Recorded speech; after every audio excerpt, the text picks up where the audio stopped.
Praise the lord. ఈ దినం దేవుని వాగ్దానం కీర్తనల గ్రంథం 107వ కీర్తన 9వ వచనం. ఏలయనగా ఆశగల ప్రాణమును ఆయన తృప్తి పరచియున్నాడు.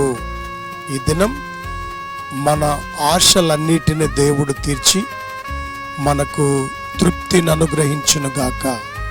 ఆమేన్.